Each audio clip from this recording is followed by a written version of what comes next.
All right, considering how fast we warmed up from Friday to the weekend, I just want to put the heat in context. We're going to put numbers on the map again for Sunday because this is important to see where the numbers are. And we're also going to talk about this in the context of the heat risk because we are shaded in orange on there for much of the map today, which says we are in a moderate degree of heat-related health impacts from this. The risks are there today, even if we don't have a heat advisory. Let's put some numbers on here again. I don't think this could probably be shown enough, considering these numbers are about 15 degrees warmer than where we were when we ended the week. Now, the good news on this is you did this yesterday, so you've already kind of acclimated a bit. I mean, you now know what today's going to feel like. I think yesterday probably caught a lot of people by surprise, because it was such a fast warm-up. So today's going to be almost identical to that. I mean, if you want good news, we might be a degree or two cooler. You can see the North Bay numbers there. You're going to be in the mid-90s. Let's walk that down the city and the peninsula and look at the temperatures there. It's going to be 73 degrees at the beach today. Going to be in the upper 70s in the city.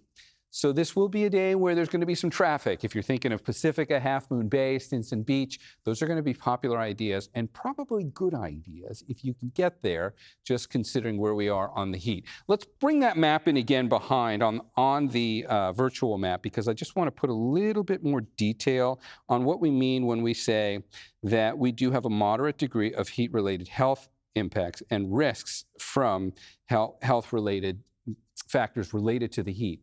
So this is a color-coded image, and the National Weather Service has been trying to communicate heat risk for about the last 7 to 8 years this way. So instead of looking at a heat advisory, which just kind of blocky contour lines to the county, this actually puts a little more detail on microclimates. Look at Santa Clara Valley. See the orange on there? Look at the Diablo Valley here. And now look at the Tri-Valley. And look up here for Santa Rosa and wine country. The orange areas on there are telling you you've got a moderate risk to heat-related health impacts. Now, the scale goes much higher. It's certainly going to be a higher degree in the Central Valley. But this came on fast. What should you do with that information if you've got a moderate risk of heat-related health impacts? Just kind of take the warm-up seriously, primarily because it came on so fast. And we haven't had a whole lot of it this summer.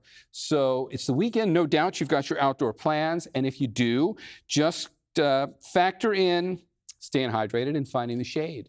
And paying attention. If you get a little lightheaded, take that a little more seriously today than you otherwise would have. All right, let's talk about the only other factor going on across the state. That's the Garnet fire. And that thing's only 8% contained at this point. And when we visualize the high-resolution smoke forecast on here, most of it, again, is getting pulled away. But this fire continues to put out a decent amount of smoke. And as long as the winds are in our favor, we're doing okay. I don't have any significant issues from an air quality standpoint. But we'll keep an eye on that, let you know how that plays out. You want the good news? Look at the cool down. Tuesday. Here's the irony of this. Saturday, Sunday, and Monday, the 3 days of the holiday weekend, those are the only 3 days where we're dealing with this intense burst of heat. As soon as the holiday ends on Tuesday, we are going right back down again. That's average on Tuesday. And then we're just staying there. Rest of the 7-day forecast stays in the mid-80s. That is great news, at least looking ahead to next week. All right, let's look at the 7-day forecast for the Bay, and you can see a similar story on here as well. Still have the warm-up, getting us through Monday, and then you're going to cool back down. We'll see a little more marine layer gray in the morning through the remainder of next week.